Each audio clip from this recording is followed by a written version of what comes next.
Welcome to Raaonline. Today we are going to discuss about the anterior triangle of neck and the carotid triangle in detail.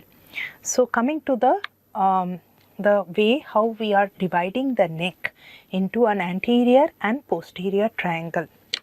So we can see in this diagram that this is the base of the mandible and there is a mastoid process posteriorly, and there is an imaginary line which has been denoted by the dotted line, which is joining between the angle of the mandible and the mastoid process. So this becomes the base of the mandible. So now coming to how we are going to divide the neck into the anterior triangle and the various parts of the anterior triangle. So here is the hyoid bone. We can see the hyoid bone over here. Now these two lines which are over here will denote the anterior and the posterior belly of the digastric. So with the base of the mandible and a line, dotted line joining the angle of the mandible to the mastoid process, we get the base of one triangle over here, and this triangle which has two sides, that is anteriorly it is bounded by the anterior belly of digastric and posteriorly it is bounded by the posterior belly of digastric, and this shaded triangle is the submandibular triangle. Now coming to the other parts of the anterior triangle, which is mainly the anterior triangle, is now how are the boundaries of the anterior triangle we are getting. That is, the base is actually by this base of the mandible and the line joining the angle of the mandible to the mastoid process. One side of the triangle is running in the median plane. So the median plane, a straight line, if it is joined in the median plane, forms one side of the triangle, and the other side of the triangle is formed by the anterior border of a very important muscle of the neck, which is the sternocleidomastoid muscle. So this entire area which has been jotted out is this whole thing is the anterior triangle. I just now told about one triangle which is a subdivision of this anterior triangle, is the submandibular triangle, which has been formed by the hyoid bone in the center, which is giving attachment to the anterior belly of digastric and the posterior belly of digastric. There is another muscle which is also attached to the hyoid bone, and that is the omohyoid, which has a superior belly and then an inferior belly. So superior belly is important to divide the anterior triangle. So now let's see how the anterior triangle is being subdivided further. So we already got the submandibular triangle. Coming to a very important triangle, which is the carotid triangle, which are being bounded anterior superiorly by the posterior belly of digastric, anterior inferiorly by the superior belly of omohyoid, and posteriorly by the upper two-thirds of the anterior border of sternocleidomastoid. So you got another triangle which is being shaded with green, which is the carotid triangle, which is extremely important triangle.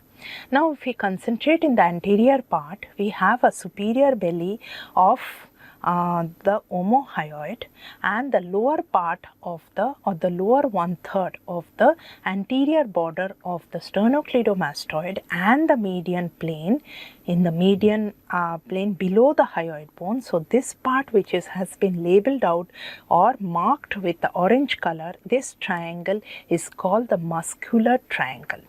There is also a small triangle which is actually half in this side and the another half will be in the other side, and that triangle in the center is the submental triangle, which is mainly formed by the anterior belly of digastric on both the side, and it is also formed by the base is formed by the body of the hyoid bone and the greater cornu of the hyoid bone in the center. In one side, this triangle is divided into two parts, and so the median plane in the center forms one of the sides of this triangle. So anterior triangle has been subdivided in each side with four triangles, that is the submandibular triangle, we are having the carotid triangle, the muscular triangle and the submental triangle. So this is the entire of the anterior triangle, and how the anterior triangle is being subdivided into four triangles on each side. submental triangle can be also considered as a single triangle if we join the other side, and together it can be considered as the submental triangle. So on one side we are having 3.5 triangle, submandibular triangle completely, carotid triangle completely, muscular triangle completely, and a half of the submental triangle. So each side of the neck, the anterior triangles are subdivided into 3.5 triangles by the anterior and posterior belly of digastric and the superior belly of omohyoid. So this is very important to understand. Then we can come into the main how we have classified the triangles in the next animation. So if we see over here, we can see that we are having this is the pink color, this is the blue color, which is the submandibular triangle, and then we have the pink color, which is a half of the submental triangle.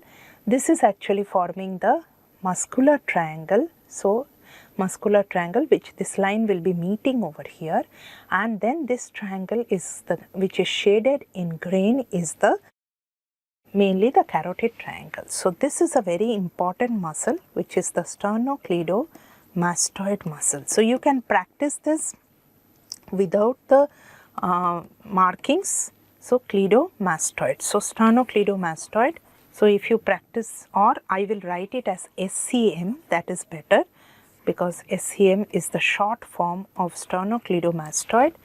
Then this is becoming the posterior belly of digastric, so digastric, okay, and then we have the anterior belly of digastric. So this becomes the anterior belly of digastric. And then you have, this is the submandibular triangle, okay. Then you have this as the submental triangle, Then this is the muscular triangle. So we have the muscular triangle over here, and then this is very important, which is the carotid triangle.